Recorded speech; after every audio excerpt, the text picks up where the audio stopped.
Mesdames, Messieurs, bonjour, très heureux de vous retrouver pour ce nouveau JT Cultures et Marchés enregistré ici en direct du Co-Farming Fest. Alors c'est un événement qui a lieu à Paris qui permet de voir comment l'économie du partage peut aider à retrouver des marges de compétitivité. Et on le sait, l'agriculture française a besoin de retrouver cette compétitivité.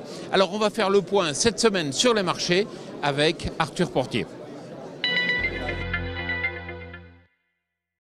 Arthur Portier, bonjour. Bonjour. Alors vous êtes consultant pour Agritel. On le sait, la situation des marchés n'est pas glorieuse. Est-ce qu'on peut quand même s'attendre à quelque chose de positif pour la fin de la campagne ?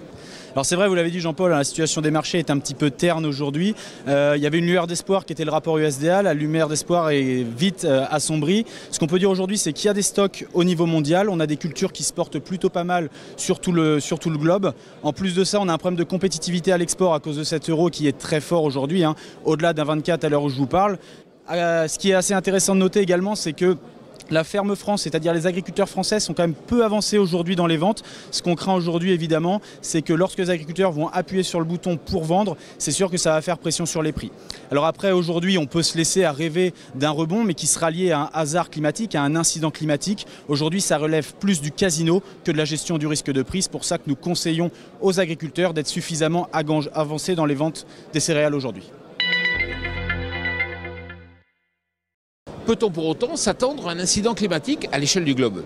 Aujourd'hui, la météo semble plutôt clémente sur le globe. Si on va sur le bassin mer Noire, on s'aperçoit que ce soit en Russie ou en Ukraine, et on était en discussion ce matin avec notre bureau à Kiev, il y a une couverture neigeuse qui est suffisante. Le froid arrive en Russie, mais la couverture neigeuse arrive aussi, donc pour l'instant, pas de crainte là-dessus. La seule zone d'ombre pourrait être les États-Unis, où vous avez tous entendu parler, il y a eu une zone de froid majeure. Maintenant, les incidents et les conséquences qu'il y a eu seront connus plus tôt à la sortie hiver.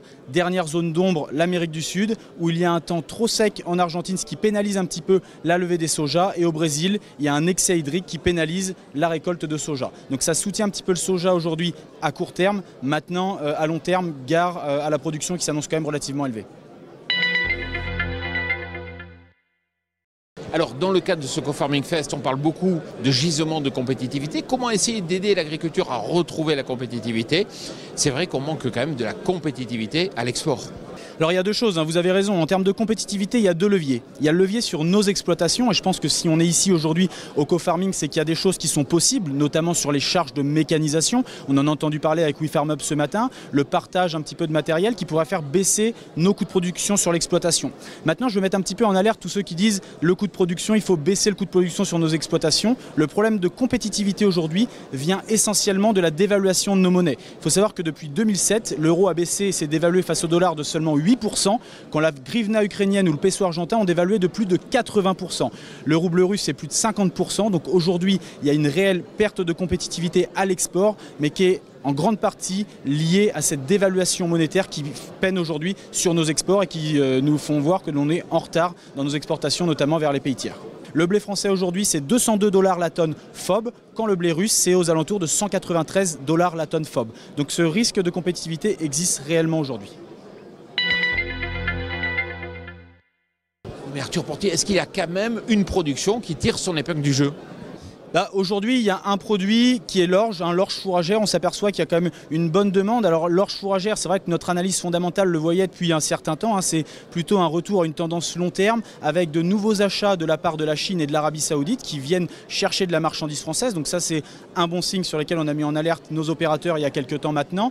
Aujourd'hui, il y a une bonne demande de la part de la Chine. On a un écart de prix entre l'orge et le blé qui est maintenant réduit à 0. Et on a même vu l'orge qui était ce qui se traitait sur des niveaux de prix supérieurs au blé. Donc on peut dire aujourd'hui que l'orge arrive un petit peu à tirer son épingle du jeu. Maintenant, c'est pas ça qui va redorer un petit peu l'économie de nos exploitations. Merci beaucoup. Merci à vous. Alors si vous aussi vous recevez un email vous informant de la mise en ligne de ce JT, bien sûr, n'hésitez pas à le transférer à tous vos amis. Voilà, le JT Cultures et Marchés enregistré depuis le Co-Farming Fest, c'est terminé. Je vous souhaite bien sûr une excellente semaine.